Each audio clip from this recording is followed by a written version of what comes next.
తాకట్లో ఉన్న మీ బంగారాన్ని విడిపించి ఆ రోజు ఆన్లైన్ రేటుకి కొంటాం. Sharma gold company.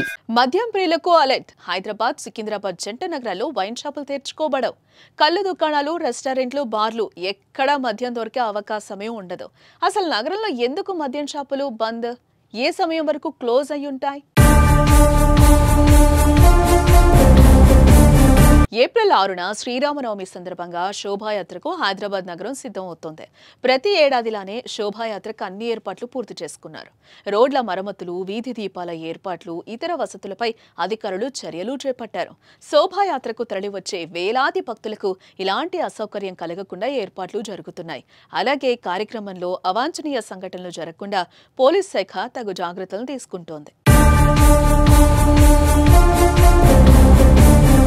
April 6న Hyderabad, Secunderabad జంట నగరాల్లో వైన్ షాపులు బంద్ చేయాలని రాచకొండ పోలీస్ కమిషనరేట్ ఉత్తర్వులను జారీ చేసింది.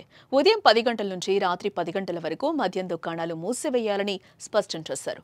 వైన్ షాపులతో పాటు కళ్ళు దుకాణాలు, రెస్టారెంట్లు, బార్లు కూడా బంద్ చేయాలని ఆదేశాలు జారీ చేశారు.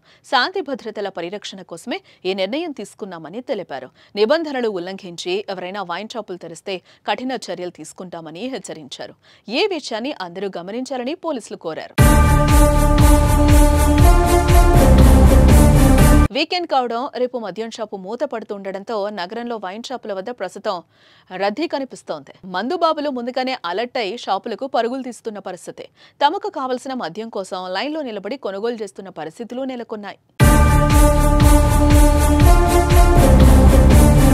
మరోవైపు శోభాయాత్ర సందర్భంగా నగరంలో ట్రాఫిక్ ఆంక్షలు కూడా విధిస్తున్నారు. అలాగే శోభాయాత్ర సందర్భంగా ఎలాంటి అవాంఛనీయ సంఘటనలు జరగకుండా 20,000 మంది పోలీసులతో ఏర్పాట్లు చేస్తున్నారు. She teams, CCS, task force సిబ్బంది విధుల్లో ఉండనున్నారు.